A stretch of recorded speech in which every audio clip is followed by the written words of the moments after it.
So hello and welcome again, everyone, to this 23rd Zuki coaching session. And I will immediately start. Yeah, unfortunately. Hang on. Give me a moment because Mentimeter has now interfered with my presentation. I have to go there. Okay. And now I can share my usual presentation with you. At the beginning, you always see this screen, and then I can go to show, and we have full screen. Okay, so we have done this Mentimeter word cloud already, and I'm looking forward to getting the results. And here now is our usual starting point, looking forward to our interactive sessions that should help you grow and enhance your personality. As I said before, it's already our 23rd session today, and our main focus will lie on our guest speaker, Nathalie Karre, and her keynote on success habits and self-leadership. As always, can you please mute your microphones? Thank you. There is a motivating quote at the beginning, and I left this one from last time because I think it really also applies for our session today as well. As Steve Jobs always used to say at the end of his presentations, there's always one more thing to learn. And now let's move on to our agenda of today, which, as I said, I will focus on our guest speaker, Nathalie Karre. I will briefly introduce her to you afterwards, and then Claudia and Nathalie will have an inspiring talk, I'm sure, before Nathalie goes on with her keynote, followed by questions and discussions as usual, and your homework.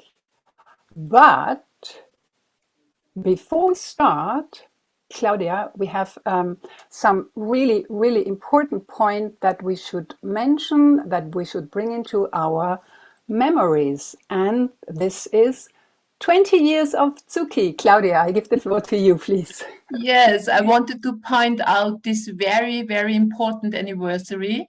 We had it last Sunday, but unfortunately I was so busy that I didn't do any Facebook posting or anything, because this I will do very soon. But it's a big day for us. It's not me that founded Zuki. Some of you might know, unfortunately, Marlies is not here today. But it was actually the story behind. I don't know who knows about it, but it's a wonderful story. And so many people are asking me here in Austria, why are we supporting an Indian charity?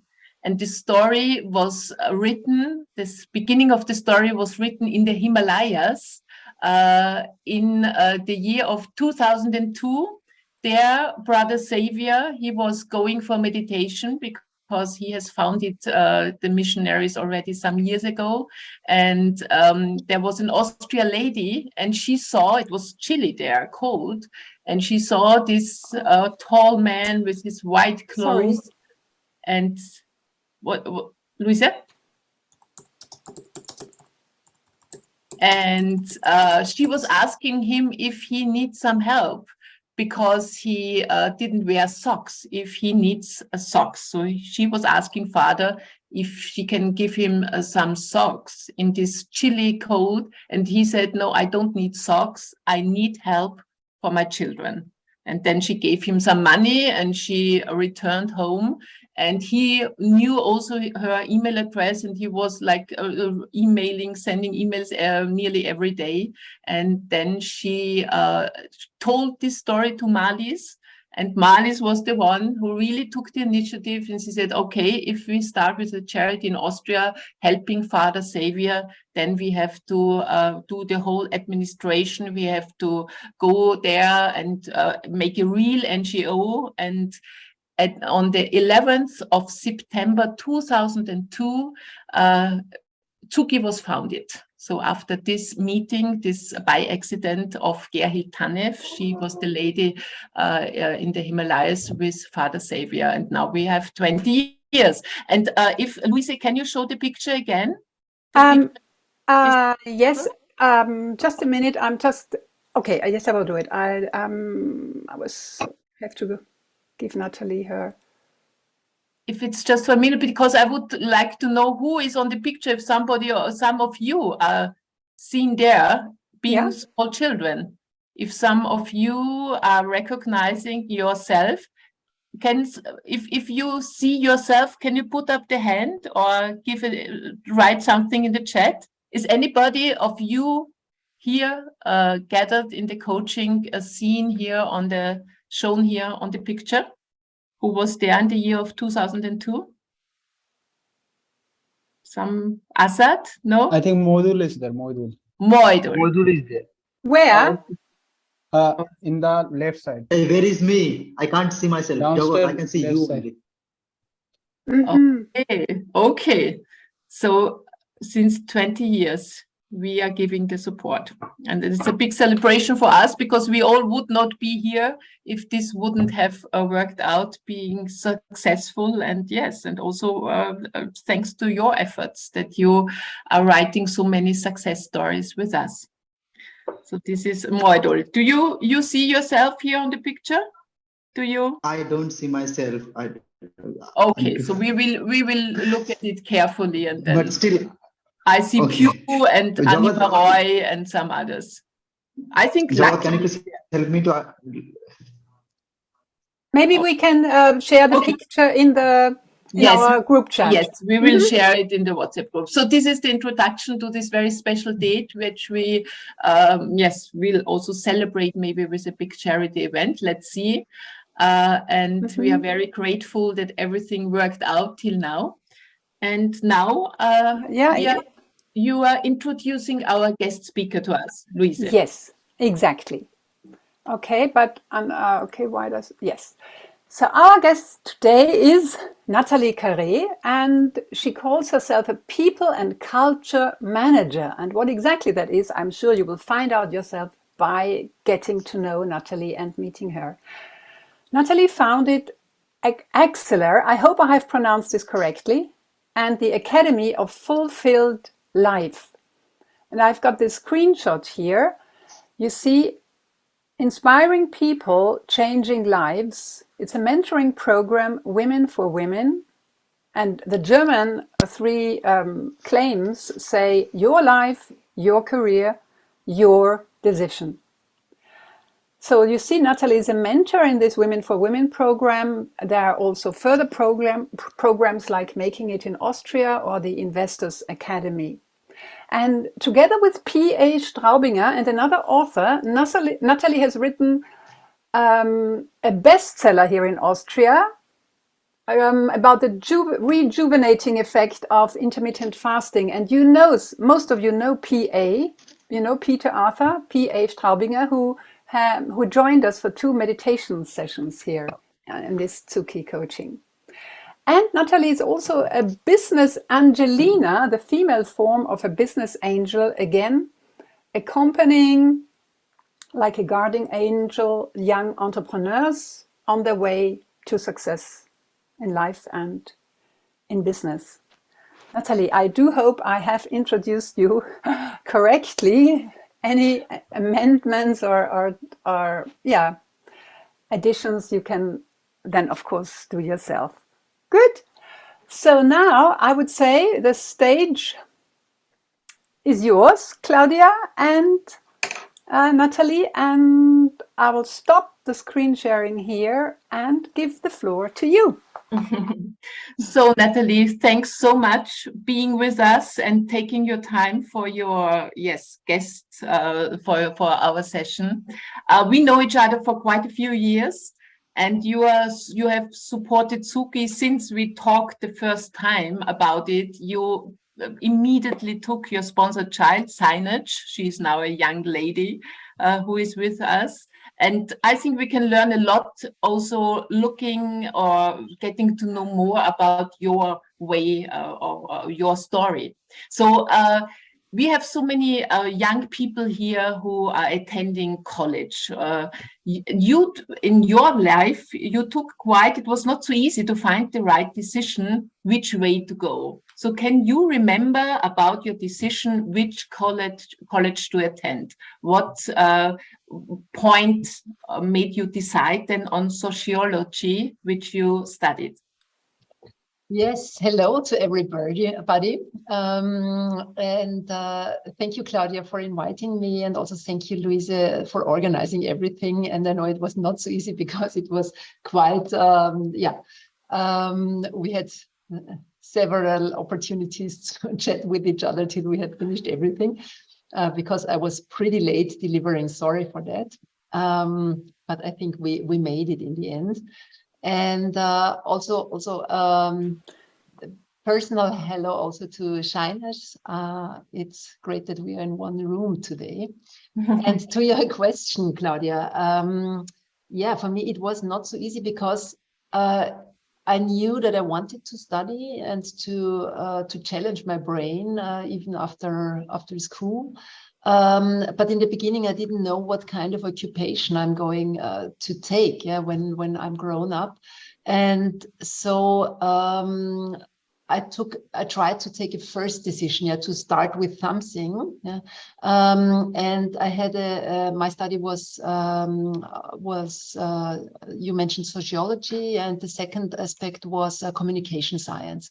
And I started first with communication science because I knew that how to communicate was extremely interesting for me. And back then I thought that when you're good in communication, this will help you in any job. And so I started with this study to make already one step in my life, which I can use for sure. But I didn't know what should be the other part. I have to learn that I can use as an occupation later on. And in the first 2 years of my studies, I took classes in four different Topics?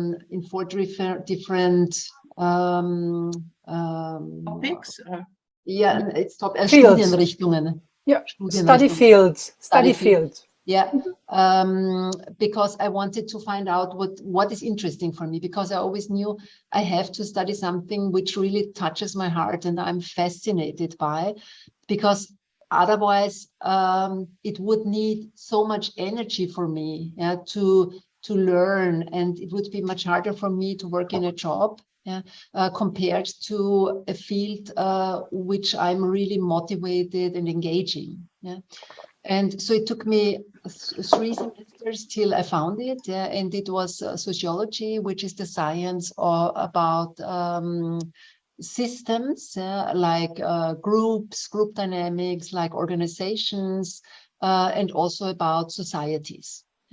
And I was super fascinated by this study, and it turned out that it was, for me, super easy to learn because everything sounds so interesting and was, as I said before, much easier to get the idea of it when you're really into the topic. Mm-hmm. Yeah.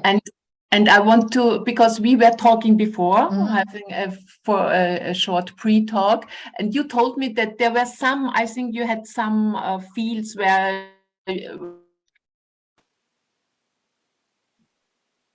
which were a little bit more like advice if somebody if it's harder for somebody to learn, to study, to concentrate, because I think all people here watching listening, they can need this advice. So for me it was statistics, which is mathematics and statistics, and that was a field that was hard for me to learn, and took a lot of effort. And what I tried was I talked to some other people who had already done all the statistic exams and asked them how long it took them to learn for these exams. what grade did they pass with, and then I doubled the effort for me, because I thought it's harder for me than for others. So I will maybe need more time, and the others told me they took about 3 months to learn for an exam, for instance. And then I planned, okay, let's take 6 months, then I'm on the safe side. I also asked them how many hours a day did they study for this statistics field.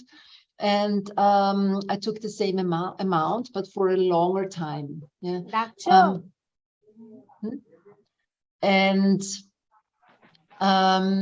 What I also did, I really started my day with doing sports in the morning, which is my morning routine. And afterwards, the first thing was doing the statistics part. I calculated how many hours do I need a day. And these 2 hours, I really started my day with these 2 hours, because you cannot postpone it when you have done it in the morning already. And you don't have to think about it the whole day when you have the check mark under the topic. And that were my 2 or 3 ways to tackle this problem or this challenge for me. I think it's a very useful advice, because so many are struggling. How can I cope with this exam, and how can I structure my day best? So you told us it's the best to do it first. Whatever is the hardest for you, do it first. You have still the energy, and then you can just postpone it the whole day. I think it's very interesting that after you have finished your studies in minimum time, you started also to work, having some jobs, and then like this, you just chose another field for working. Your profession is not really, how do you say, es passt nicht zu deinem Studium. It doesn't fit your studies. Is that I said no? It fits my studies. The point is, the job I'm doing now didn't exist when I took my studies. And I think that will happen to all of you, because statistics and sociology tells us that you are studying now for jobs which do not exist now.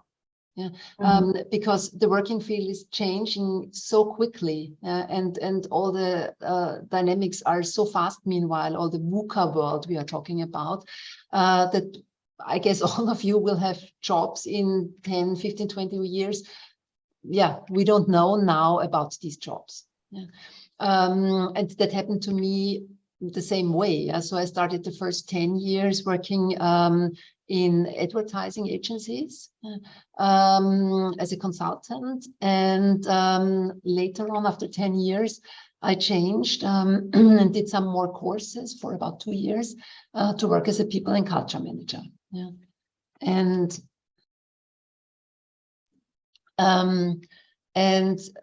therefore, back then, when I did my studies, a study like that didn't exist.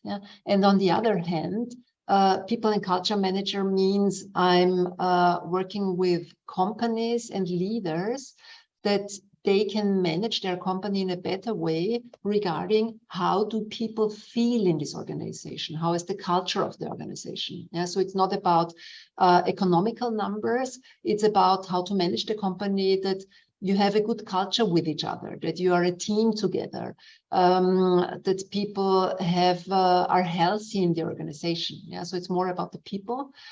And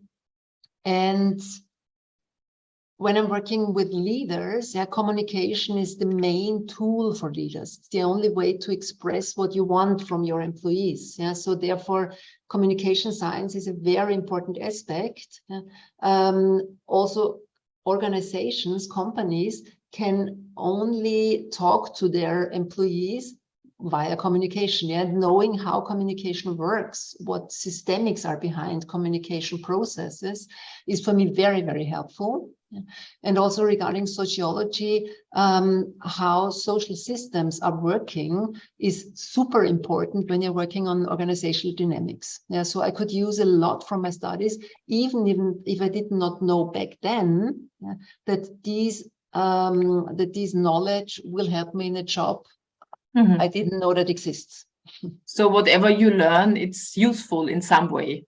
I'm pretty sure it is, How much courage did it take for you to, because first you were employed in an advertising company, you told me, and then you founded your own company. You started with your own business, and you started even in a job which was completely new, which, as you said, you invented this job. Was it, how much courage did this take? Yeah, I think it took some courage because I didn't quit my job and start the new one out of the blue. It took me 2 years where I still was working in my advertising job. First with 40 hours, then with 30 hours, then with 20 hours. And then after 2 years, working with less hours and building up my company. So doing all this founding process, trying to work with the first coaching customers, doing the first trainings, and building up, the first customers. It took me 2 years, till I had the security for myself to say, okay, I'm gonna leave the agency world behind me and jump into the new world. And the funny thing to add that there are so many opportunities in life and so many presents, because when I did this step, there were several customers I was working with in the agency before who came again to me and asked me, we were working together so good, can you please take also an advertising business in your company, that we can still work together. And so in, I think, the first 5 or 6 years, we had also a branch for advertising in my company, which was from the economical aspect really helpful, till the other branch, the HR branch, grew. What was your most important tool to sell yourself? We had also a class, a session with a CEO of a muesli company, cereals, and we were talking about how to sell yourself. And we are living in a world where you want to have attention, and to get clients, you need to sell yourself or sell your. How did it work in your? When I founded my company, I already looked back to 10 years of working experience and 10 years of good network. So what I always did, because it's also my dedication, I really did a very, very good job. I'm very dedicated to what I'm doing, and I have a high standard, what I want to deliver. So the clients that were working with me, most of them, as I said, were coming with me to my company. And when I, after another 5 years, said, I really have to stop the advertising now, because I want to engage myself in people and culture management. These customers worked with me in the new field. So doing a very good job and having good relations with your customers is, I think, super, super important. And this area I'm talking about, I founded the company 2004, and the advertising part was 10 years before. So that's quite a long time ago. And I think nowadays it's not possible to start a business and to sell yourself without using social media. Yes. And I'm doing much more in social media, mainly in LinkedIn, the last years. And a lot of customers mentioned it. I read this or that about you, or when you meet a person on a wherever, people I don't know, even sometimes talk to me about, I've seen you on LinkedIn, you are the one who is. So I think that's important, and it's an easy way for you to approach. I think you just have to take care that to be visible, to have a clear message. You want to send out, not 10 different things. What is your message? And don't overdo it. It doesn't make sense to have 3 posting every day. So it's, if you do it twice a week in a nice way, then you have a constant flow of being visible, and that also helps. I think necessary today. Well, it's a good practical advice also for Tsuki, for instance, as we talked about this 20th anniversary. It's very, very important that we are present and we do our postings. I saw that Moidul has a question, but I will ask 2 more questions and then yours, and then we continue with the keynote of Nathalie. You are working and doing the coaching with very successful people, CEOs. You work on leadership, so you have the same experience as I have as an interviewer. You're meeting people who made their way on the top, earning lots of money. What is your experience? What is this one thing they all do to be successful? I think it's 3 things, and maybe we take the next question now, because my keynote is exactly about that. Okay, fine. The last question is, I know that somebody didn't mute his microphone. Yes, Tyrone. As I know, especially from Jagat, for instance, that he likes the stories, the private stories about our guest speaker. If you remember Sigrid and how she met her husband, I'm friends with Nathalie and her husband. And you married, how many? I was at your wedding in France. I think 7 years ago. 7 years ago. There we met. Yeah. There we met first. Yeah, absolutely. Yeah. This house, it was the most, I think, the most wonderful wedding I've been at. It was on the beach. It was at sunrise. You came, everything had to wear white, and it was just magic. But then your husband told you after some months, he's going to Miami, to Florida, to move there. He's an architect and he had a job. He was hired there. And now for 6 years, you are living a long distance relationship. And the distance is like Vienna, Kolkata is exactly the same. It's Vienna, Miami, USA. We have there a picture, Louisa. I forgot about the pictures too, but maybe you can tell us also for private life, how did you manage, that love stayed? This is Roger, yes. Yeah, that's Roger, my husband. Yeah, it is quite challenging, yeah, because so many miles in between, and yeah, we see each other, I think, every second month. Yeah, so between 4 and 7 weeks we don't see each other, and then we meet for sometimes a week, sometimes 5 or 6 weeks.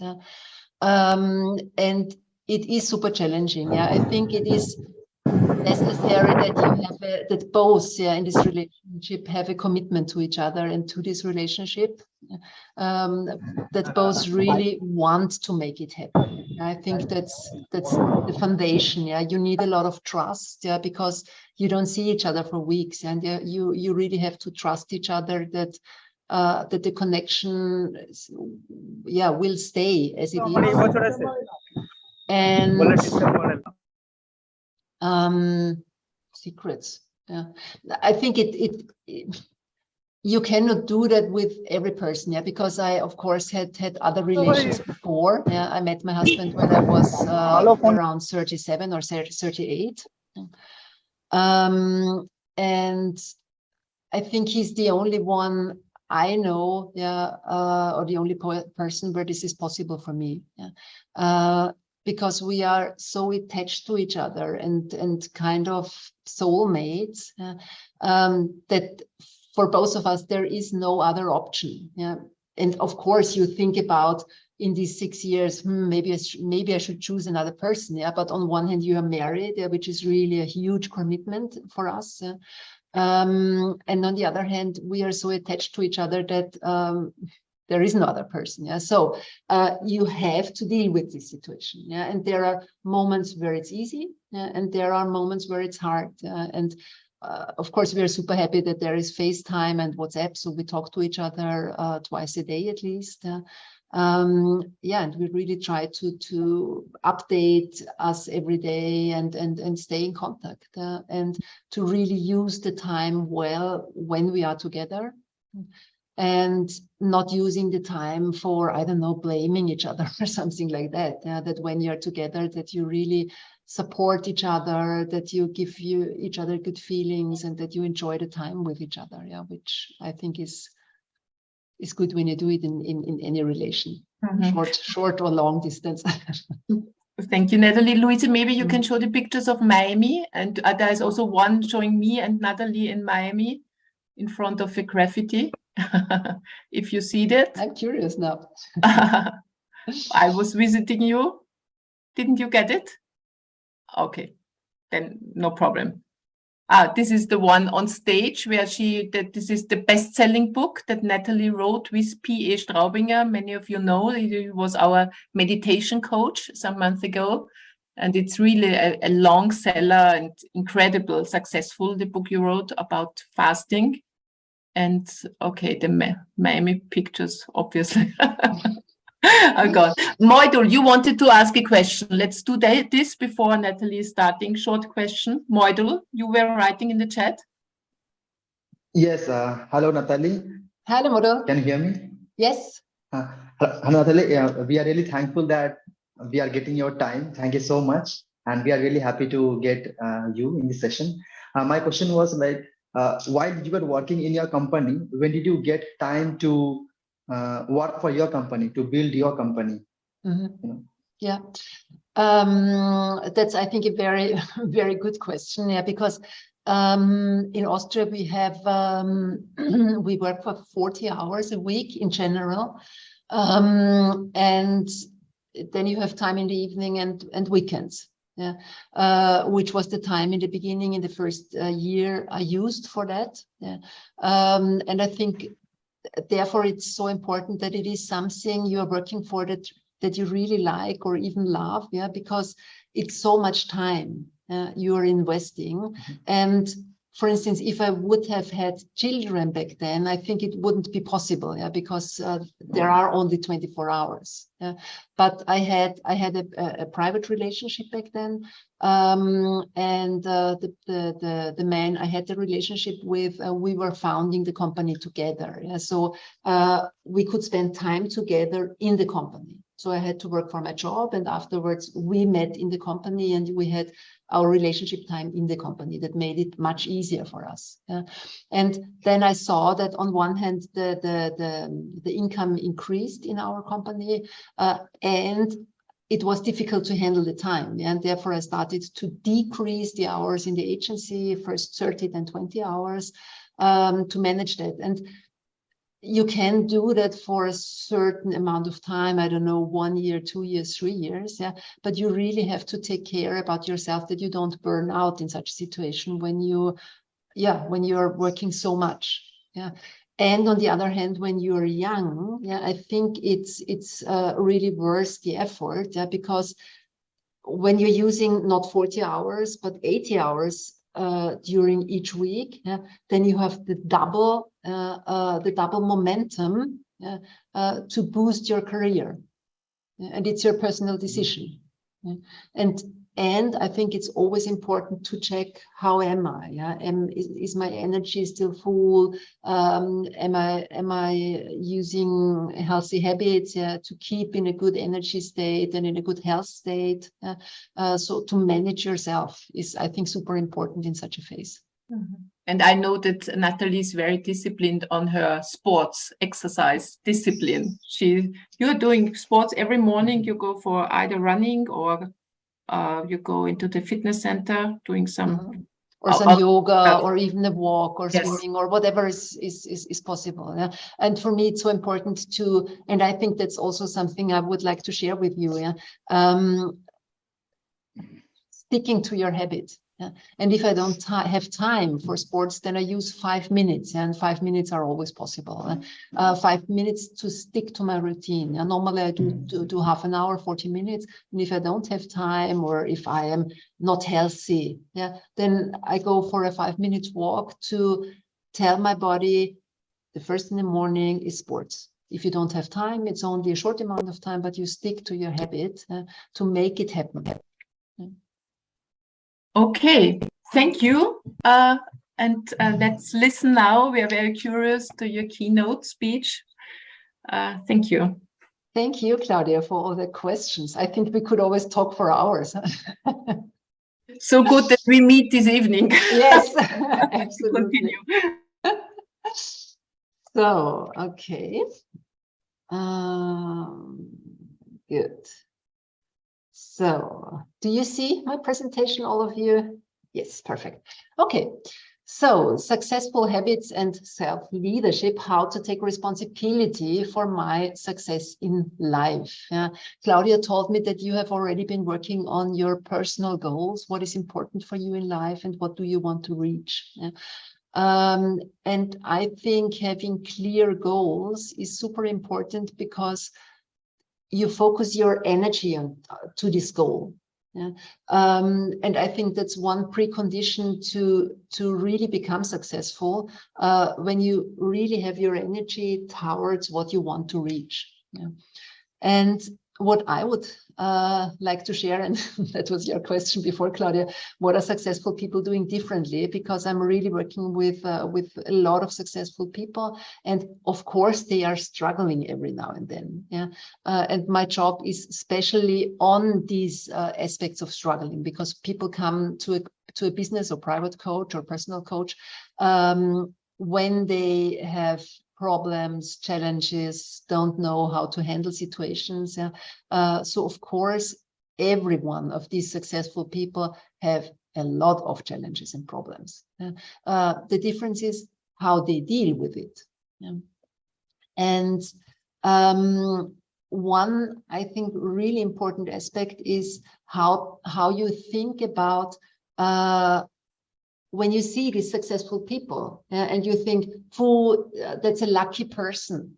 And that's far away from me. And it's like talented people, like you see here, a pianist, where people think, this person is playing so wonderful, talent it is. But we know from science that it's not talent. Their talent is only 10%, and 90% is habits. Habits and mindset. How you think about success, how you think about how to deal with failure, and practicing, doing, and putting effort into what you want to reach. And we will talk about that more in a bit. So these are, from my experience, the three main aspects that make the difference if you are really successful in life or not. Setting attractive goals, really knowing what you want and being consistent. Fostering a mindset of growth. I will explain that to you now. And building fruitful routines that make it possible for you to stick to these goals. So when we're talking about goals, and as far as I know, you had this already in a coaching session, then it is important to have, on one hand, a big goal in life, like, for instance, a happy marriage. And then you need concrete goals, like, what do I have to do to find the person I want to build this relationship with? And that's not like in all the fairy tales where the prince or the princess just appear somewhere. You need to find opportunities to get acquainted to a person, or ask a person to introduce you to someone. So you have to make this goal more concrete. If you want to find a new job, it's about having a plan.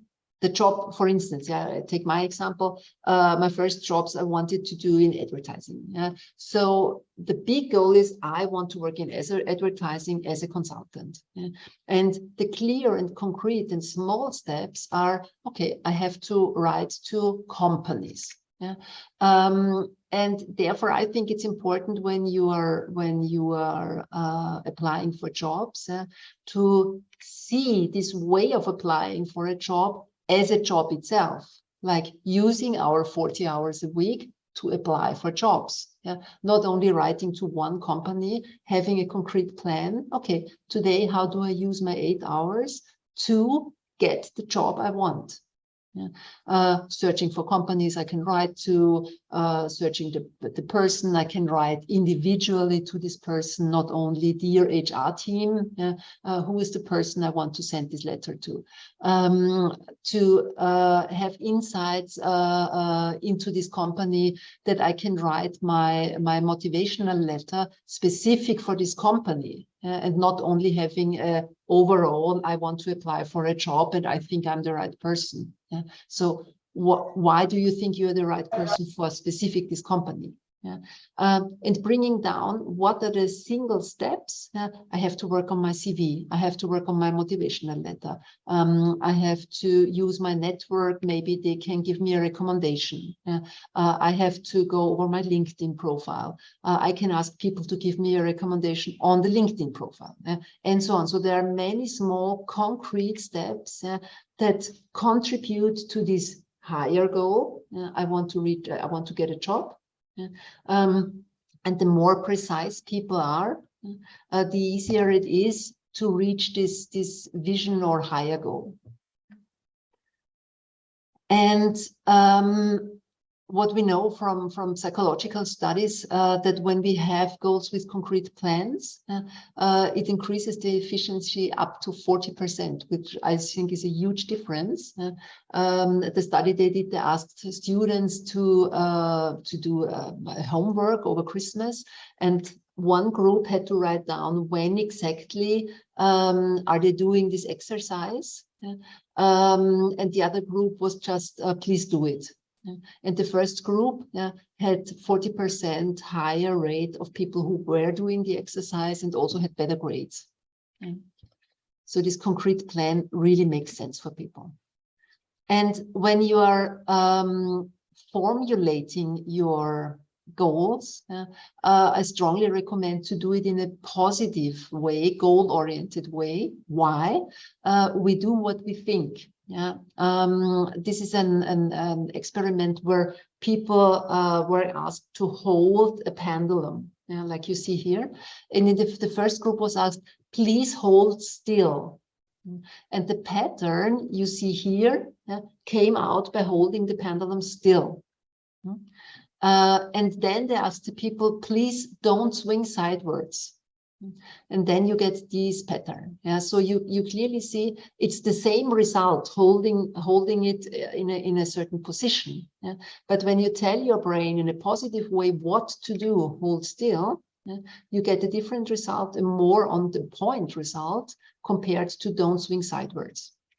So when you're, for instance, trying to get a job, then it's better to, I want to apply for a job in this branch, to be precise, and not to tell yourself, I don't want to fail finding a job, because then you train your brain to do what you exactly tell him.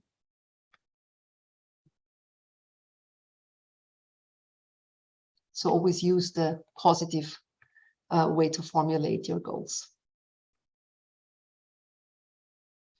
Yeah, the life goals you have already discussed. And what I recommend to write down also as a But Nathalie, I would also, because not everybody was there. Okay. We have like 14 new people here. Yeah.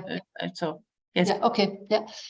So the life goals, you have to double check if these are the right goals for you. But normally for people, it's important to have a job and a decent financial situation, that they can afford the life. So what kind of job do I want to take? How many money or how much money do I need to fulfill my needs? And how can I earn it? That also needs a plan. You also need family and social life, and to know what is important for you. How many time do I want to spend with my family and friends? Health and fitness, I think it's the basis. You only can work and earn money when you're healthy and when you're fit. And it's not about going to the gym once for 8 hours. You will not gain fitness that way. It's a habit, doing it every day, contributing to your health and your fitness. which pays off over your lifetime. Yeah? And I think most of you are young people. Yeah, when you are young and strong, you don't see so much how sports and healthy nutrition and not drinking alcohol, not smoking, not taking drugs, how much it affects the long time success and happiness of your life. Yeah, because when you're young, it doesn't matter if you skip sports for a day, yeah, or if you eat junk food every once in a while. Yeah, but over your lifetime, your body.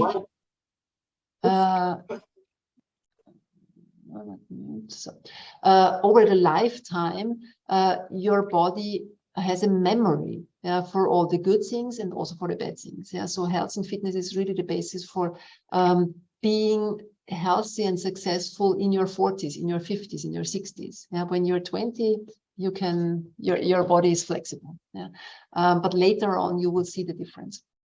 And also self-time and spirituality in what form and which goddess you're believing in ever. Yeah, but it's also time which is really important for us to stay healthy on a spiritual level. Yeah, and knowing in these fields, yeah, is really important. Yeah, for me, I do this exercise every year at the beginning of the year, yeah, or end of the year. I look back, yeah, how was my year, and then I do the plan for the next year in these 4 fields. Yeah, how do I want to balance these fields? What is important in this year? Yeah, in these 4 fields, and then I make a plan for the year. Yeah. And during the year, also double check, do I meet my goals? What do I have to shift maybe a bit? Yeah. So making a plan, yeah, my goals for this week, for this year are, and writing it down, yeah, make it more realistic, yeah, that you will reach these goals. Yeah. And also, what are the first steps? Yeah, always be precise, always be concrete. Yeah. I want to have a good job is not a goal. The goals are in the first steps. Yeah, to get a good job. What is my goal? What are the first steps? To get a good job, yeah, my goal is to have a good social media appearance. And the first step is going over my LinkedIn profile and asking for recommendations.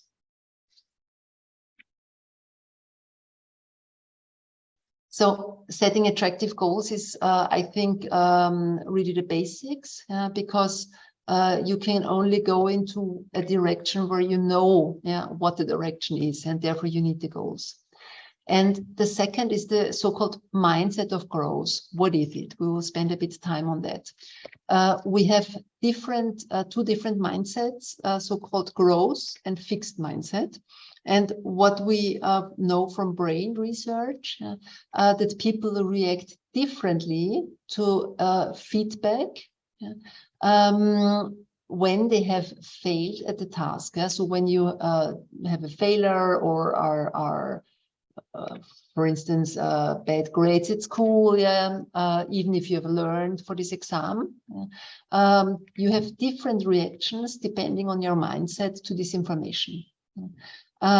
So when people having a growth mindset, they think that development is a constant part of your life. Yeah? Like I can grow by my mistakes. Yeah? My mistakes help me to grow. I can learn from feedback. I can learn to do more or less anything I want within my biological boundaries. I can try and I like to do new things. Failure offers opportunity and growth. I'm inspired by the success of others. Even my intelligence can be developed. I keep trying and I will never give up. These are typical sentences when people are in a growth mindset. So it's not that people have a growth or a fixed mindset forever.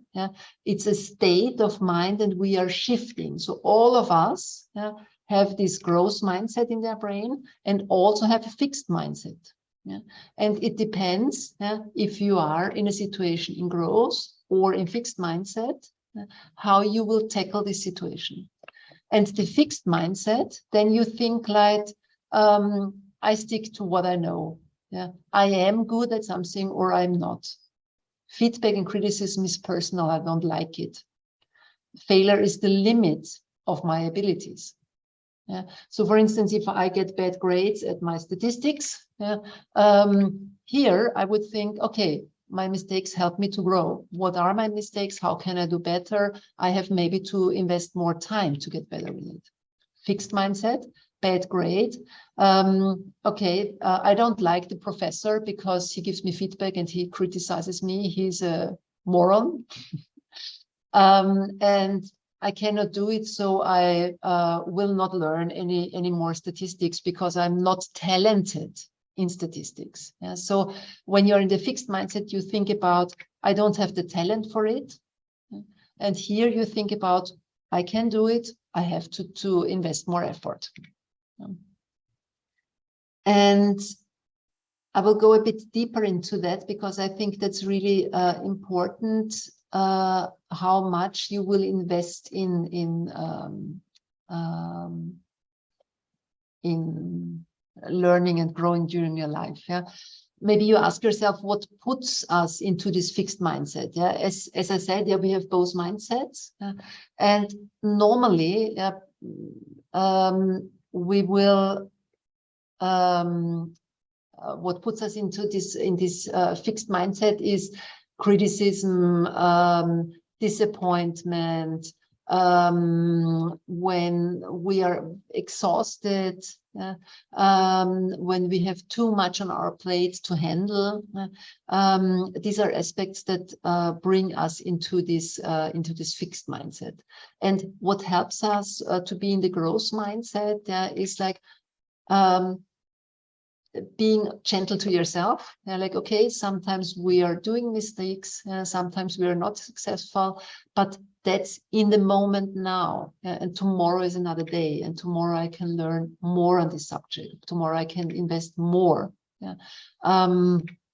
And to give you personally this perspective that you can, with your own effort, you can make the situation better, helps you to shift into this growth mindset a bit more. And you can see if you are more in the growth or the fixed mindset when it's about failures. When people are doing a mistake, when you're in the fixed mindset, you have the feeling like, I cannot do it, I will stop doing it. I'm not good at it. And in the growth mindset, it's more about, okay, that happened. How can I fix it? How can I learn? How can I improve? So like, I don't have any talent. If I stick to it, repeat several times, I will succeed. So that's the growth mindset.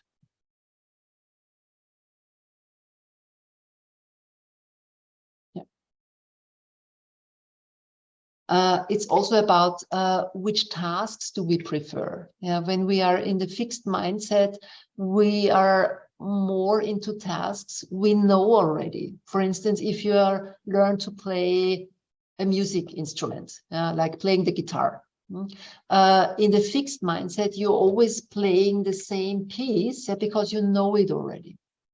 In the growth mindset, you like to explore something new because you cannot do it now, but you like the process of getting better, and then knowing how to play this piece.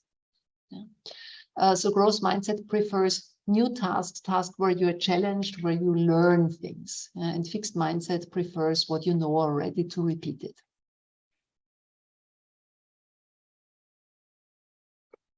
Also what effort means to us. For growth mindset, effort means a challenge, something which is maybe sometimes a bit uncomfortable, but when you have when you have done it, then it really gives you a good feeling. And with a growth mindset, you already know before. So for instance, today I was swimming in our beautiful lake in my hometown, and outside temperature is 7 degrees and the water has 14 degrees. And when you go to the lake and you're the only person and it's a bit foggy, and in the mountains you see already snow on the top of the mountains, and you're taking off your clothes, and in that moment you're really like, for me it's, oh my God, what are you doing? Are you crazy? And the growth mindset is, in that moment I really know how good it will feel after I've done it. And a fixed mindset would say, no, I can't do it because maybe something will happen, and it's so nice and comfortable in the car, I'll get back into the car. So how long did you swim, Nathalie? Not very long, just 5 minutes, but still it was beautiful. Ooh, congratulations. I know how cold it is right now in Austria. It is. Some freezing. tourists were taking pictures. And I'm swimming with a Mütze, with a hat. Yeah, which, because when your head is warm, yeah, it's not so cold. And you had a suit on? Did you? No, a bikini and a Mütze. I can send you a picture afterwards. Your growth mindset must be huge already. It must have grown huge, because it's quite a challenge. I'm also taking a cold shower every day in the morning, so then it's easier to do that. Yeah. Okay, so here we are. So that's how it looks with the Mütze. Swimming. We don't see the cold there, but yeah. Okay, well, so that's the difference between the two mindsets, and also I think last aspect is what kind of feedback are you striving for? In the fixed mindset, you are looking for feedback that people are telling you, oh, you're so wonderful, you're doing a good job, you're perfect, which is nice, and every one of us likes it. Additional, with a growth mindset, people ask for, okay, please give me feedback, where can I get better? Yeah, give me challenging feedback. Give me feedback. What do you see in me? Where do I have a blind spot? Yeah, or where do you think I can perform better? Yeah, so they ask for challenging feedback. And I think feedback. There is this saying: feedback is the breakfast for champions. Yeah? Feedback is one thing where you can really grow, because people see you in a different way than you see yourself, of course.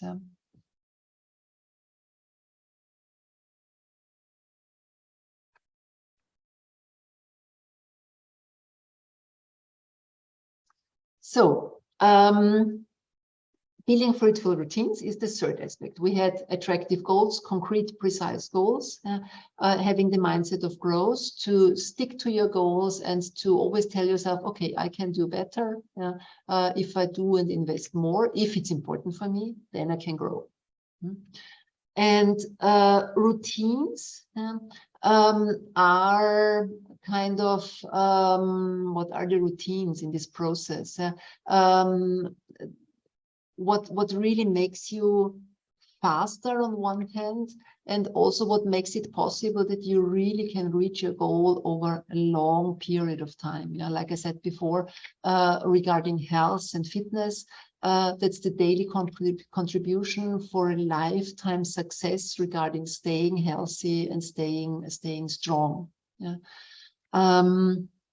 And therefore, I think it's super important to understand habits a bit deeper, because special bad habits, when we are like here eating sweets, first it feels good, even if we know that it's not the best idea to have sweets every day, or to drink every day, or to skip sports every day. First it feels good to stay on the couch, then it feels bad, and then we repeat. And that's the magic of habits, because even if we know what is good and what is not so good, we always do the bad habits again. So smart habits, step by step. Up to 80% of our behavior is based on routines. Yeah, so that means that we are mainly working on an autopilot, yeah, which is important because otherwise we couldn't handle our daily whatever jobs or studies or what we are doing if we had to decide about everything. Yeah. So we need these routines that we can handle our daily life. And as soon as we have a routine, it automatically, without thinking, is running. Yeah? And therefore, I think it's super important to decide what kind of routines do I want to have in my life. Because that's William James, he's the founder of American psychology, and he says our virtues are habits as much as our vices. All our life is but a mess of habits, and they are systematically organized for our weal or woe and bearing us irresistibly towards our destiny. Yeah, so what it means is if we're having a good life or a bad life, it's about habits. Yeah? It's not the one glass of wine. It's not the one cigarette. It's not the one time skipping sports. It's when you're doing it constantly over time, it brings you towards your destiny. Yeah? And normally when we see a person who has healthy habits in her life, that seems naturally like this person obviously was taking care of her teeth. Yeah. And it's not brushing the teeth one time. It's about doing it 2 times every day, 365 days a year, and also going to the dentist. And when you see a person smiling, it's like, oh, she's lucky, she has beautiful teeth. Yeah, sometimes when you're young, but over lifetime, again, when you're taking care about your teeth, then the one smile seems naturally. Yeah, but behind that, there are a lot of habits that contributed to healthy and beautiful teeth. Yeah. Good habits also seem playful. When people are good in something, it seems like magic. Yeah, when you hear a person playing a music instrument, yeah, or doing the job in a very good way. Yeah, or I hope you like the presentation. Yeah, it's not my first presentation. Yeah. So I'm doing it sometimes 2-3 times a day. And when you have done it several times, it seems playful. Yeah, that it's easy for people. When you see a person marathon, yeah, when you're watching a marathon, the super fast ones, it seems like they are just doing their groceries around the corner, but they are running 42 kilometers, and it seems super easy. Yes, and they have trained over years every day. Yeah. And also, on the other hand, unhealthy habits also seem like fate or bad luck sometimes. Yeah? Maybe this person doesn't have good genes. Yeah? She's a poor one. Yeah? Normally, yeah, of course, there are sometimes people have health problems that they have this result. Yeah? But most of the time, people have 1 donut, 2, 3, and on the long run, you see the result. Also, when people are investing money, and some people are successful, others fail. And of course, you cannot exactly predict what will happen in the market.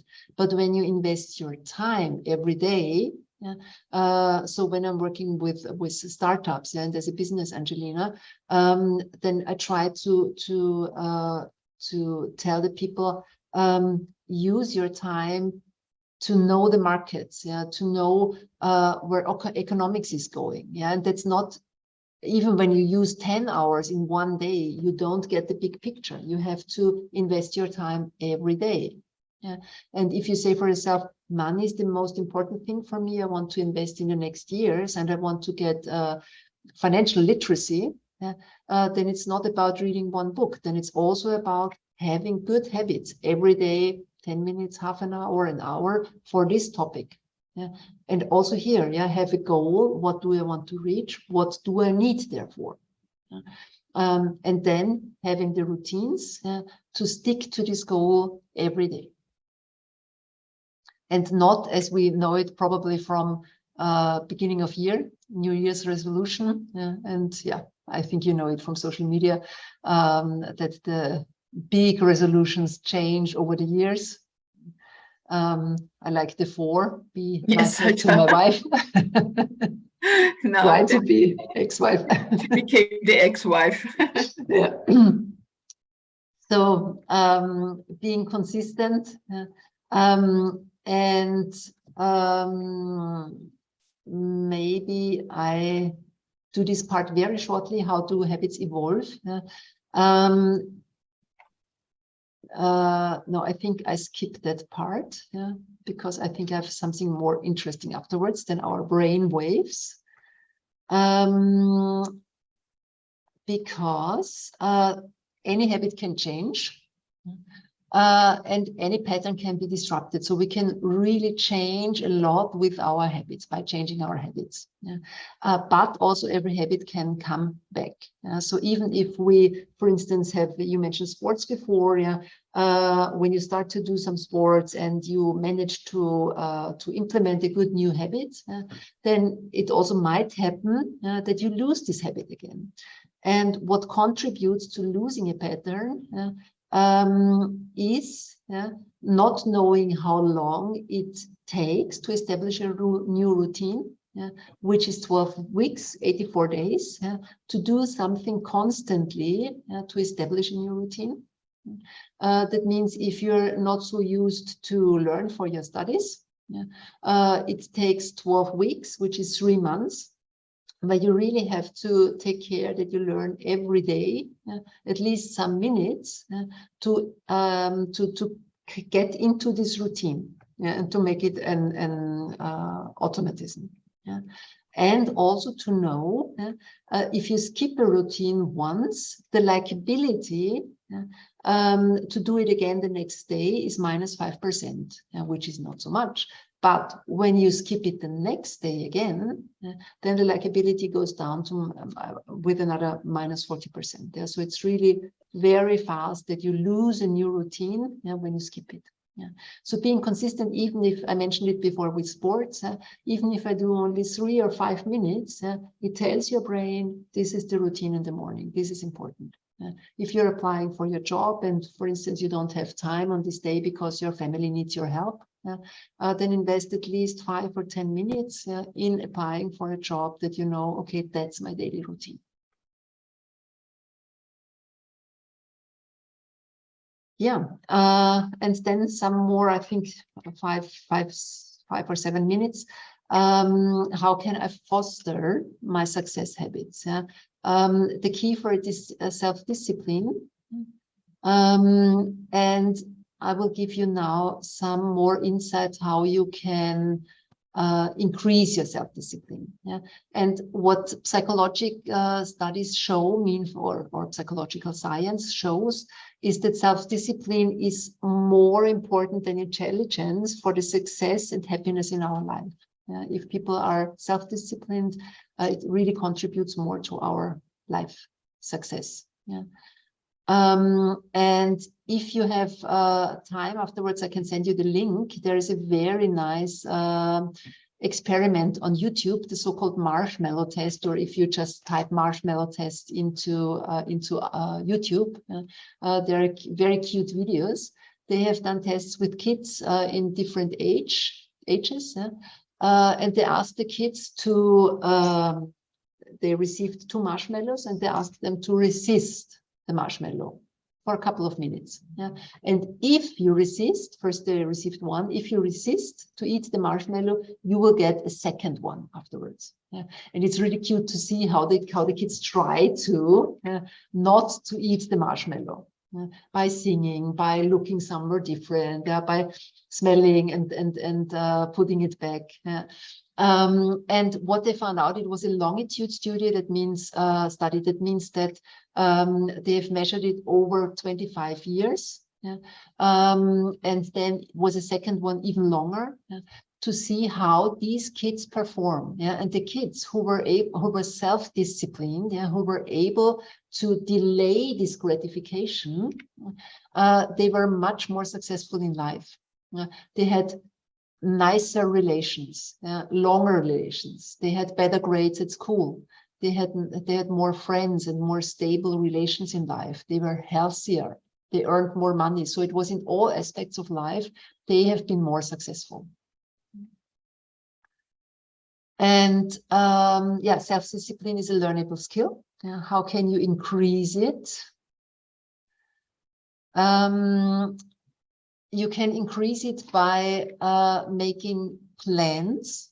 Yeah? And when you have a plan, and a strategy to reach this plan.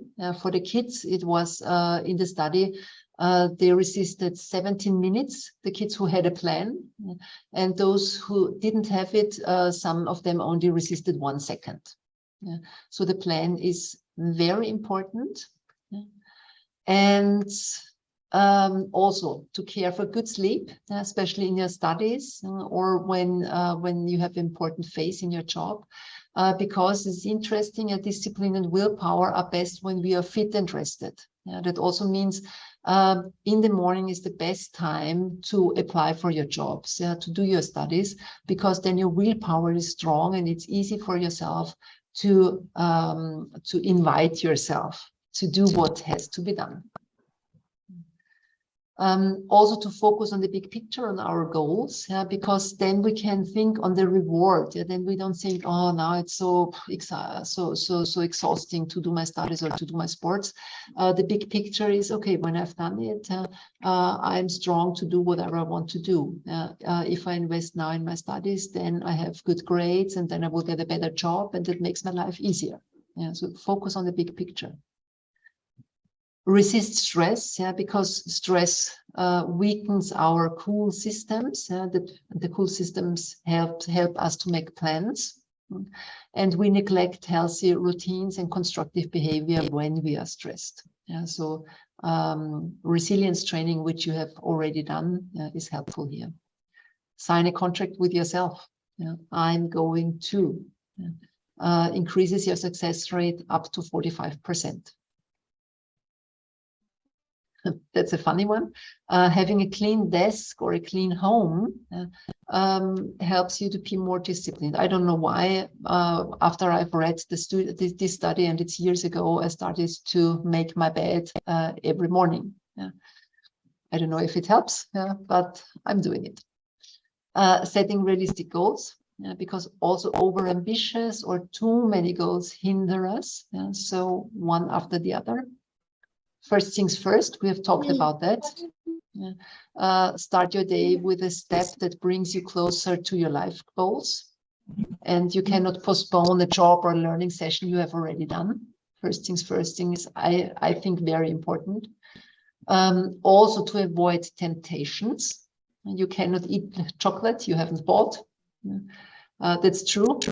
I don't buy chocolate, and sometimes in the evening when I have the craving for it, then bad luck, it's not there. And last one, willpower isn't just a skill, it's like a muscle. So it gets tired and works harder. As it works harder, and there is less power left over for other things. So really use your willpower in the morning, but it also recharges. So after maybe having an afternoon nap for 10 or 15 minutes, then your willpower is charged again, and then you can do another important task in your life. And that's it, what I want to share with you. Claudia, the homework, shall we do it now? But I think we should ask now for questions, because it was lots of very precious input. Maybe there are some questions here. Is anybody curious on some Yes, points? I have a question. Yes, please. Was it Moidul? Yes, Claudia, just I need to answer myself. Yes, my question was not from these inputs, but actually I wanted to know, like, before even knew what you would do as a profession, did you decide to choose sociology? Or did you already know that what you would do after studying sociology? No.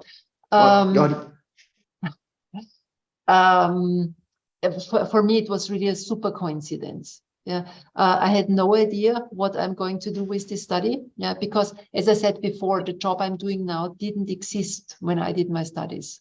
Yeah, and if you really want to hear the true story, I studied sociology because when I still was at school, yeah, I met a student. I was very impressed of this person, yeah, and he told me he's studying sociology. Yeah, and back then I didn't really want to ask him what it is exactly, because I thought I have to know it, what it is. Yeah, and that was one reason when I was searching for what kind of studies could I do. Yeah, I stumbled over sociology, and then I thought, I didn't really know what it is. I'm going to take it for one semester to find out what it is. So it was really a super coincidence. Yeah? And then I loved it so much, yeah, that I immediately, I think it was after the first 2 or 3 weeks, I realized immediately that is so interesting for me. Yeah?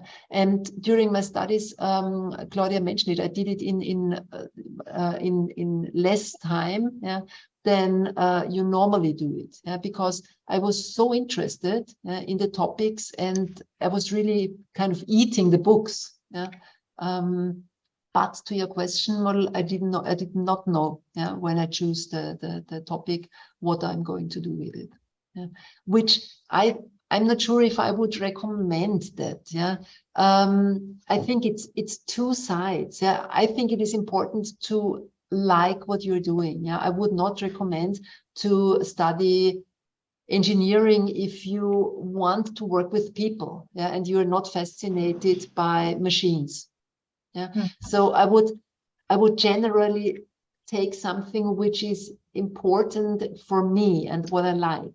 Yeah, and on the other hand, I think it's a good idea, which I did not do, yeah, to have kind of plan. Yeah, what do I want to do with my studies? Yeah, because you know your country, and you know what kind of jobs are good paid, yeah, which kind of job have a good social social appearance. I don't know if that's correct now. And also a high demand. I think this is also important. Yeah. Yeah. And what I also have said already, there will be jobs we have no idea about now. Yeah. So when you do something you like, yeah, and on the other hand, try to grow, yeah, in social skills, yeah, like good communication, good negotiation, conflict skills, yeah, team working skills, yeah, that will help you, yeah, for any job that doesn't exist now. And I think Nathalie, can you please? I think it would be a good idea to stop screen sharing so that we have Nathalie full face now. Okay.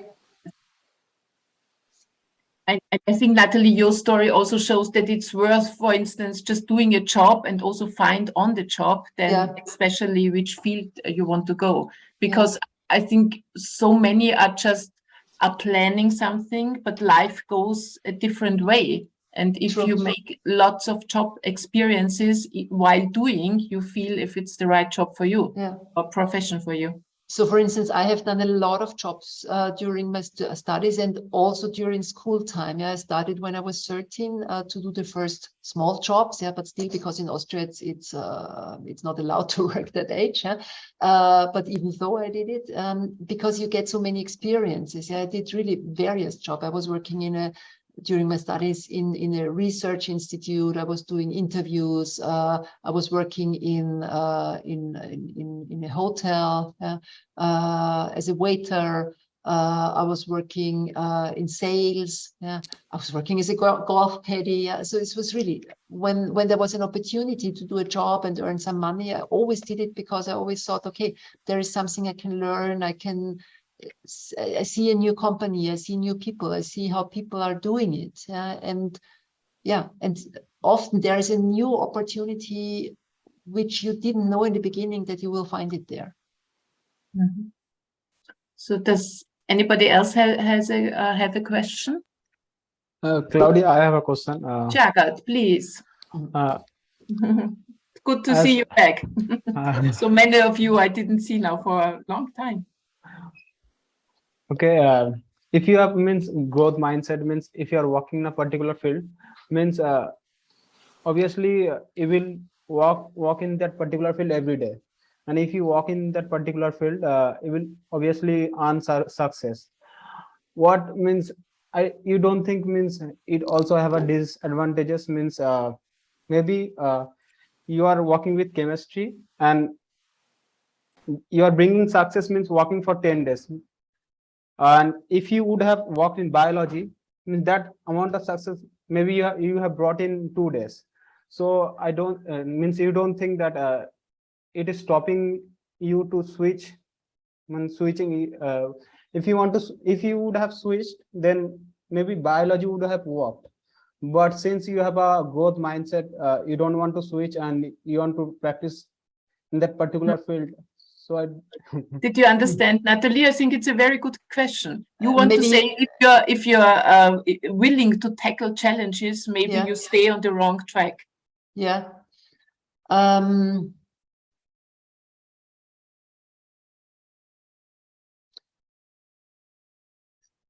If you're willing to tackle challenges, maybe you stay on the wrong track. It is a good question. Maybe, yeah. I think it's a I don't know, more or less a thin line. Yeah. Of course, you have to tackle problems in every study, in every job. Yeah. There is not only roses on the floor or chocolate hanging, low-hanging fruits or something like that. Yeah. I think when you see over a longer period of time that even if you're tackling problem after problem, that you're losing energy. Yeah, I think sometimes you're tackling problems and you're still energized. Yeah, or you know that it is a contribution for your bigger goal. Yeah. But on the long run, if you're investing in the wrong job or whatever, yeah, I think you realize it that you're going to lose your energy and your inner whatever tells you. Yeah, people have the feeling of being burned out when a situation like that happens. Yeah, or you're sad. Yeah, or not satisfied. I think you have a inner pilot for that gives you this information. Are you facing a situation like that, Jagat? No, obviously no. I'm just asking. No, because you have also to tackle lots of challenges in your IT studies, haven't you? Yes, yes, Claudia. Now means I'm just preparing for my interview. Means from last month, means it is going on. Means more than 40 companies has came. Already? I thought that you're still doing your master studies. I am doing my master studies. With that means this is means with the study means you have to study, sit in your interviews also. Aha. And then you will get an internship there, or no? You will get 6-month internship. With after you complete the internship, you will get a full-time offer. Okay. And for the interview, are you having any questions for Nathalie, because she's also very experienced on job interviews? I have a question. Please. Okay, people tell us to work on your resume. Means how to work on my resume means if I have not worked in my past, means whatever I have worked on means that only I will put in my resume. Means people say you work on your resume. What I have worked, that only I will put. So I don't think means working on resume means it is a good means. So you ask if you should find some other fields also to mention, or for the resume. That's why I'm asking. Means should I mention some other field which I don't know? That is the meaning of means work on your resume. Yeah. If I get you right, Jagat, your question is if you should mention in the CV fields which you don't know, which are not yours. Yeah, yes. Yes. In general, I would recommend no. Yeah, because it's being dishonest. And I think you also wouldn't like your employer to be dishonest to you. Yeah. On the other hand, if you are in a market where everyone who is applying for a job is dishonest, and all the CVs are full of 10% is true and 90% is not true, and you are the only one who is honest and therefore not invited to an interview, then it's a different situation. But if it's so, for instance, it's Austria, it's you more or less write what it is about. You have maybe 90% is true and 10% is where you make things that are there a bit better, which is different to writing something which is absolutely not true and not the case. So for instance, if I would write into my CV perfect English, it's not really true, but I can work in English. If I would write into my CV, I speak Russian, I don't know a single word. That would be a lie, and I would not recommend because it doesn't make sense. But still, you have to check what are others doing, that you get the chance for the interview. Yes, I have sat for 4 times. Mm. Last day only means I have sat for a company. I was in a HR round. You have 3 technical rounds and then HR round. Means if you clear it, then you will go to HR round. Super. Okay. And you already had it? Tomorrow I will be having the result. I don't know. Okay, very exciting. I don't know how it is in your culture. In Austria, it is always good to talk about, to know a lot about the company. There are so many things you can find in the internet, and to talk about what kind of contribution can you bring to the challenges of the company and the goals of the company. Yes, the same thing also happen here. Means when you go for interview, obviously you should know about the company and for what means role you are going and how can you contribute. Obviously, they will ask you this question. And maybe check it. You can also find out, or maybe you have done it already, but ask HR, what are your criteria to decide for the person who is going to get the job. You can tell the people, I'm really interested working at your company because I like it. For whatever you think is interesting, and therefore I'm really interested in what are the criteria for you to decide, because I'm really fond of showing you that I meet these criteria. So showing dedication, that you're really interested to get this job, is, I think, good to express, because companies want people who want to engage themselves. And if you show dedication, it's, I think, an asset. I had a big manager, a CEO, an ex-CEO of a supermarket chain 2 weeks ago in my radio show, and he has 50,000 employees. And I was talking about job interviews with him, and he said his first question always is what is your inner fire burning for? And as you know, supermarket is selling food mostly, and he said that of course if somebody is telling I love food, or I love to sell, I love selling, so this would have been an answer he would be very fond of. He said that some people say I'm burning for having lots of holidays. Then it was not really the right thing to say. But it was very interesting to get to know, because he was really choosing the big managers of his company. And maybe we can also get him as a guest speaker. We will see. But I think this passion, as Florian Zagler also told us, he was also a guest speaker, the passion for something, if you make it show to people also in job interviews, I think, Nathalie, this is like you said, dedication. Very important. Yeah. But I would like to combine signage, is she here? With, yes, signage with your, auntie sponsor for so many years. And signage, I know that you have this, problem finding a job as a nurse. So there are some... Good evening, everyone. Good evening, signage.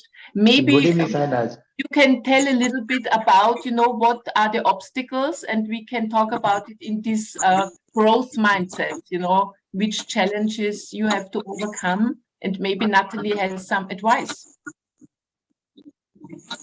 No, actually, at first they see that from where I studied, from where I have completed my diploma. Then they asked few questions regarding nursing, which I gave already.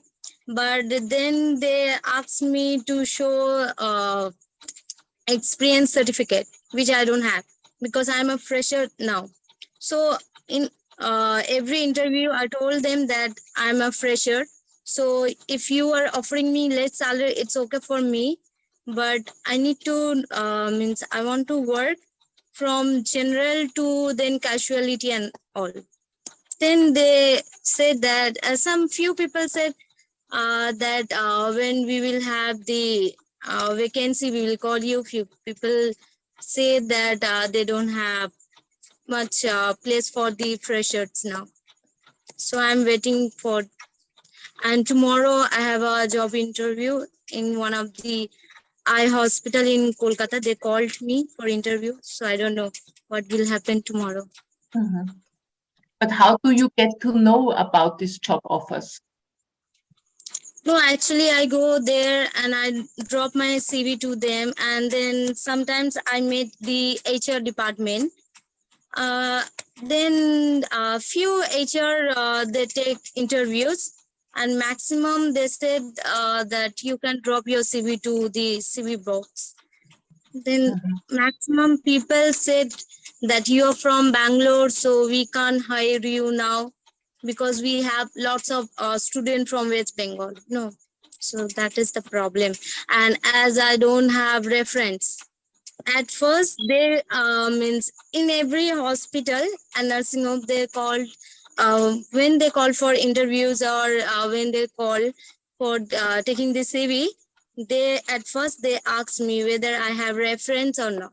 I said no, I don't have reference. I have came here to give interview directly. So few say that you can drop the CV and go now, and few asked me to wait for some time for interview.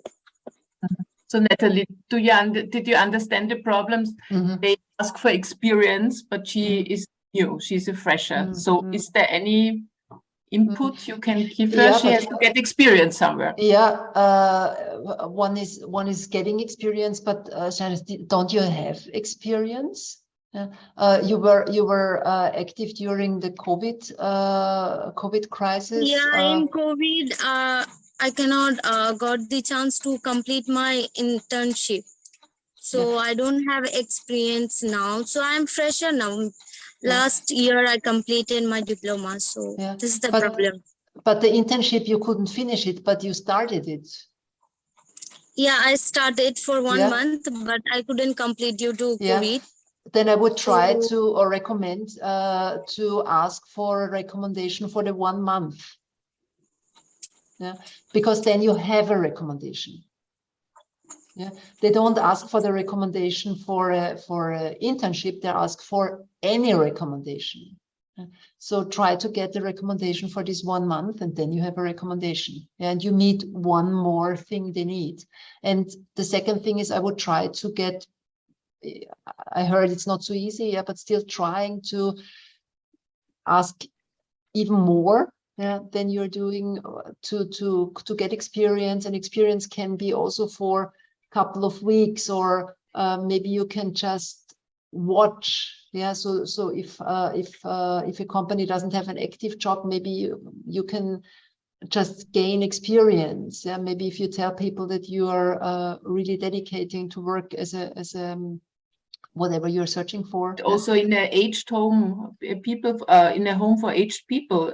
I think you just look on hospitals, and maybe getting experience means when I started as a journalist, I was writing articles for the most small newspapers or just doing small reportages. Maybe your expectations are too high and you should have to start, doing some. No, actually, I want to convert my registration to West Bengal. So that's why I'm trying the hospital, 100-bedded hospital. Then I can complete my post-BSc and I can go for nursing tutor. actually I have more interest in giving tuition to colleges more than doing work in hospital. So I'm trying to get the job in hospital so that it will be a benefit for me to get the job. I think it's really good, yeah, that you pretty well know what you want to do, yeah, and striving for it. And besides that, till you have it, I think it's also a good idea what Claudia said, that you do other jobs which are related, not exactly what you want, but related to gain experience, to get recommendations, and to also become more. So for me, I can say during the years of working, you become more and more flexible and adaptable to different jobs. And I think that's a good experience which you can use now. Yeah, because as long as you don't have the job you want, yeah, you have time to gain experience in other related fields.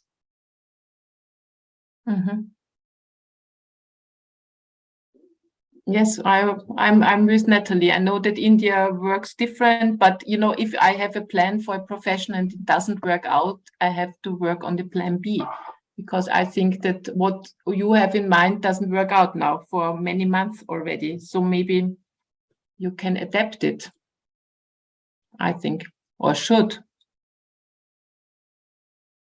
Another thing I want to recommend, as Nathalie has said, that you should have a LinkedIn account where you will be connected with some other nurse who are more experienced than her. From there, he can ask a recommendation that for this particular nursing hospital I want to try. Can you recommend me? Yes. Yes, I did. You are on LinkedIn, Jagat? Are you on LinkedIn? Yes. Yes. And it helps you? Yes, obviously. Lots of job they posted it on LinkedIn, and you follow your seniors also. And if you have a aim that you want to go to Google, so lots of people who are from Google, you can follow them, what they do, you can directly message them also. So they will also help you out. Are you on LinkedIn, Shanet? Are you on LinkedIn, this online, how do you see networking platform? Shanet, do you have a profile there? No, she disappeared. But it's a good, very good advice. And also, what do you show on these platforms? Yeah, because I don't know how it is in India and Austria. HR people check profiles, Facebook profiles, LinkedIn profiles. Yeah, and even if you don't have the job, you can show yourself reading medical books. Wearing white clothes. Yeah, you have China. I know that the pictures where you put injections into the arm of a person. Yeah, and writing something. Okay, about this experience. What did you learn? What are you dedicated to? So show yourself in social media already doing your job. Yeah, and reading books about. Yeah, so investing time and energy and dedication into this field. Yeah, because when they check your profile, it's not so interesting if they see you on a party or on a being beautiful, yeah, or being together with friends. It's more interesting for them to see you in your job. Absolutely. In India, what happens is when you ask for recommendation, they will ask for your CV. Means the person who will recommend, they will get some percentage of profit. Means if Sinat gets hired, that's what means they are also interested to give the recommendation. Yes. So this is what you, Nathalie, you recommended, LinkedIn, social media, but in the right way, as you're saying. So it's not the pictures from celebrating a party. It's like Surcho, who is doing videos. If he does some posting showing turning of videos, or we had some, and people were asking me, and also Martin, the photographer who joined me last time I came to India, he gets many jobs, you know, just doing the posting and showing his pictures and showing when he's working. Yes. Is there some more question? One question, we have the time still, and then Nathalie will tell about the homework. About the growth mindset.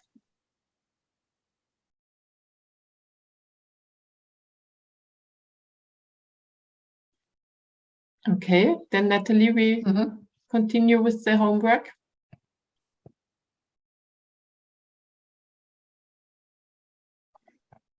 So the invitation for the homework. Yeah. How can you manage yourself better when you enter a fixed mindset? As I said, both mindsets are part of our brain. Yeah. And to know yourself better. Yeah. How do I realize that I'm in a fixed mindset? Yeah. So reflect on yourself. How do you realize it? What are signals? What are you doing this exercise for? That when you come into a fixed mindset, that you realize it earlier. Yeah. And also what brings me typically into a fixed mindset. Yeah. For some it is aspects like criticism. For others, it is being exhausted because too much on the plate. Yeah. So what are your triggers that bring you into the fixed mindset? So the first aspect is about getting yourself or knowing yourself better. And the second is action. Yeah. How can I put myself back into the growth mindset? So when I come into fixed mindset, how can I put myself back into growth mindset? And do this second exercise in a specific situation that is relevant for you, like studying or applying for a job or any situation that is most helpful to support your goals. Yeah. Find ways that help you to come back into the growth mindset. Yeah. What are we doing this exercise for? That when there is a situation that you come into the fixed mindset, that you have strategies to pull yourself out of the fixed mindset again pretty fast. I think Luisa will put this then in a questionnaire for the homework as we are doing this. Luisa, you have to unmute your microphone. You have to unmute the microphone. Now. No? We don't hear you, Luisa. The microphone is muted. Yeah, now. Strange. I unmuted it, but it went back to mute. Yes. As always, you will get a questionnaire, and this time it will be exactly these two questions. So first, it's sort of an inner realization. How do you realize that you are in this wrong fixed mindset? And second one, give us examples. Be as specific as possible. Do a little storytelling, how you put yourself back into a growth mindset. And yeah, so this will follow very soon after our session. Because we have some more minutes left, before we said it will be stop after 2 hours, but I would like Assad and Moidul, because you are working now since I think 1 month. You arrived in Romania, and it's more than 1 month. More than 1 month. Now it's you are 1 month and 1 week, 2 weeks. Okay, so you are now in a new job, and I'm sure that you got already some feedback, and maybe some difficult feedback also. As Nathalie said, sometimes it's very difficult to cope with feedback when there's some criticism or some things you can, you have to learn still. Maybe you can tell us a little bit about this process, that you came into a growth mindset, that you could accept it and think, what can I learn? Was there any situation like that? You know, when somebody gave you some feedback on whatever you had to do, and then you said you had to choose, am I willing to learn, or maybe I'm hurt? How do you cope with feedback in this company? Yeah, first I was having so much expectation as usual, but I know I'm a fresher and I'm here for internship. So when I came, I first was sitting on an office. So I thought, well, it's according to my expectation. But later, after 1 week, we were shifted to another department, and we were told that we will be roaming or learning so many things from each and every department. So out of which we have already finished 3 departments. And the last department which we walked and will again walk this week, it's quite difficult when I came to know that we have to walk in this department. And especially for me, I was not at all ready because it's too much of physical work. And what I feel is like so much of cleaning work and it's hurtful. So at that point of time, I got very annoyed and I thought I should stop it, or I should speak with the boss that if you continue like this. But after some time, then I realized, well, first two department were nice. This department is tough. We should wait and have patience. So let's see, maybe the harder we do, the more we learn. So let's sacrifice and learn more and more so that we can, on the next round, we can have a more easy way to go and have a good experience. Which also the our HR manager, she told that, well, you have a very good opportunity that being a HR, I don't know the entire company, but you are someone who is having the good opportunity to work in every department and know each and every core fundamental duties going on. So there was all inside my mind, and I thought, no, I had did so much hard work and I have to make it done, whether it's I like or not, and I am very good in taking challenges. So now still I'm doing the same thing, cleaning, but my mind is very positive and I am working very happily with all my new friends and new bosses. Great, Nathalie. I think it's the perfect example, isn't it? Very good strategies and super examples. Thank you for sharing that. Thank you. And Moidul, is he Yes. working same company? Maybe you can give us a quick insight about your process, how to cope with these, challenges you have now in job life. The first thing is like when I had the interview with the sales director. In the interview only, he has told me everything, like what department I would be. He said that I would be the sales department, and for which I have to go through all the departments where I would learn everything, and it would be kind of little difficult than if I'm in some specific department. So I have to learn everything because I'm in the sales department and I have to sell it. That is the main thing. So I kind of imagined like what kind of things I have to do. And even the sales director, they were also telling me that what are the things I have to do and I need to do. So I did not have those expectations, and I was I was going through about the company, so I knew what I have to do and what I don't have to do. So it was perfect for me. So your Yes. mindset is on track, and you are Yes, willing from to before grow. only. Yeah. Yes. Okay, Louise, yes, I have working on the Mentimeter. Yes, in a minute, but let me please bring in some organizational point. For the next questionnaire, folks, you will be asked to give your email address. And this is really important. And I also think, Nathalie, it's a good idea so that they start having professional email addresses, first name, second name, .gmail.com or whatever you want. And then you will give your email address. Why? Because immediately after uploading your answer, you will get an email with your answer in it and telling you you have successfully done the job. And so there will be no more questions in our chat. Has this answer arrived? Yes or no? Okay. So that is one point. And we also have your email addresses, which is good. And just a side remark, maybe the same for your later professional life when you are on WhatsApp and maybe are contacted there. It's always a good thing to have your full name there and not Prince or I don't know, any fantasy name. So, but that is just a side remark. Okay, good. So let's move on to our, no, it's here. Our Mentimeter, looking back, and I will now open the correct slide. Here we are. We go to present. Yes. What is the most important learning you're taking away from today's session. Again, if you go to Mentimeter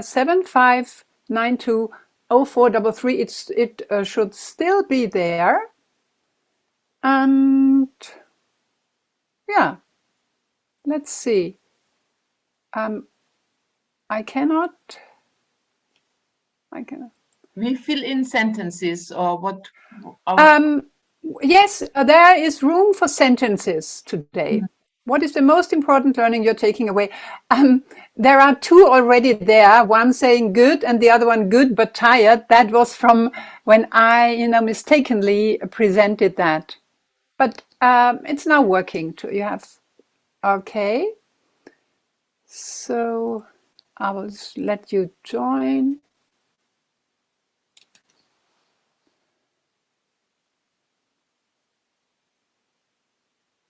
Two have already answered.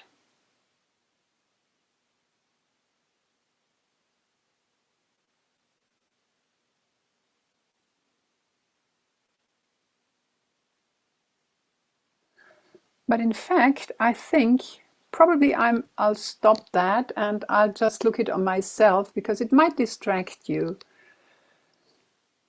And when it's finished, I will show it to you.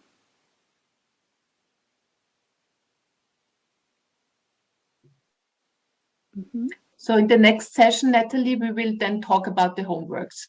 Yes. Yeah, while exactly. So while Mentimeter is being filled in, maybe we can have a look ahead at the next session.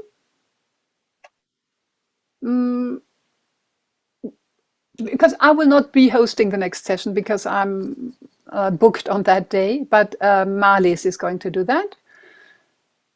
And so probably the input that we get in the meantime will be really an important basis to start. That brings me to the question deadline. And Nathalie, what do you suggest as a good deadline for handing in this homework? A deadline, Nathalie, you're muted. What? Yeah. I'm just looking up when we have the next. It's the 8th of October, I think. 2nd of October. 2nd. Excuse me. Sunday, 2nd October. Then I would say 28th of September. 28th of September will be the deadline. Yes, and everyone, deadlines are there to be kept. And this questionnaire platform, it shows the date and exact time when the answers are handed in. And so we can also keep record of those people who really hand in punctually and in time. Okay. So I will share with you 15 answers already. And Nathalie, I will send you the PDF of these feedbacks. But I think we will also put a feedback question in the questionnaire. Yes. Maybe we can adapt this afterwards. Yes. Because every time it was very interesting always to read about the specific precise. Yeah. Yes.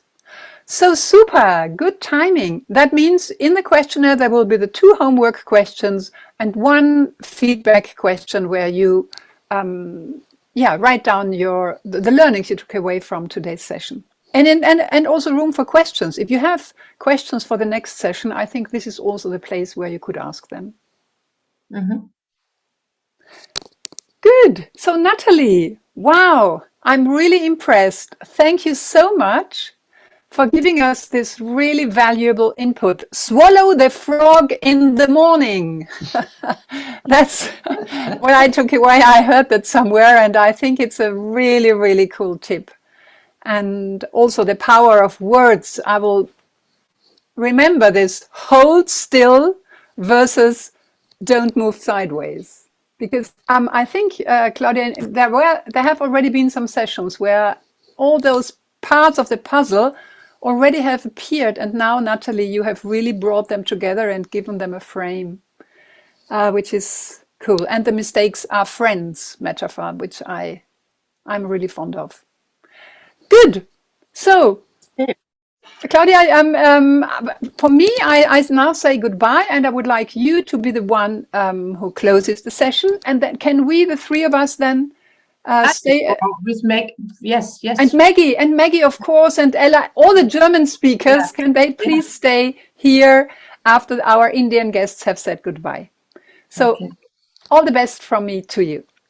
Okay, so I also thank Nathalie. It was really a fascinating speech. I also had lots of learnings. I just want also to say something for the, practical use of these sessions, because so many are texting me that the data budget is over. I think it's also a question of self-organization. If you know that there's a session in the evening, then please use your data in a way you have enough budget for this evening. We talked about it before, but yeah.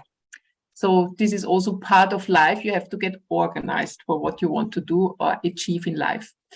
But anyway, it was great seeing you again after our summer pause. The newcomers we saw 2 weeks ago, but all the others, and seeing you in a good health and being motivated. And yes, we will see each other in 2 weeks' time. Thanks for joining, and thanks, Nathalie, once again. Thank you very much to everybody. See you in 2 Claudia, weeks. you are also coming to India. Yes, and I will be coming to India. End of October, I will be coming to India with Marlies and Walter and Michael, the photographer. This time Michael comes joining.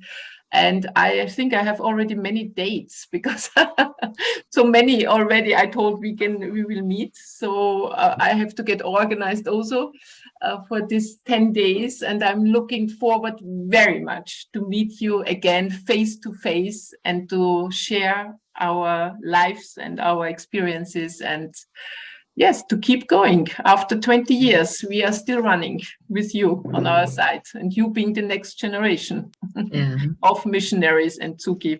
Claudia, when will you meet your 2 children from Romania? We will see. You're very close, so we will make some plans. I think they are also excited. And then during the Deepavali, you are coming. So most of them, we will be having holidays at that time. Okay, so we can meet then. You are also in Kolkata, Jagat? No, I am in Bhopal. Means during Diwali, I will be in my home from 22nd. Okay. Good. Fine. Okay. Okay, so Bye-bye. bye-bye. Oh, Claudia, screenshot. Oder no, es ist zu viele. Yes, a screenshot. Yes. Thank you, Luisa. Oder sind zu viele? Nein, das ist toll. Galerie. Okay, super. Maybe for our screenshot, can you switch on your cameras just for a minute? Okay, dann bam, ready.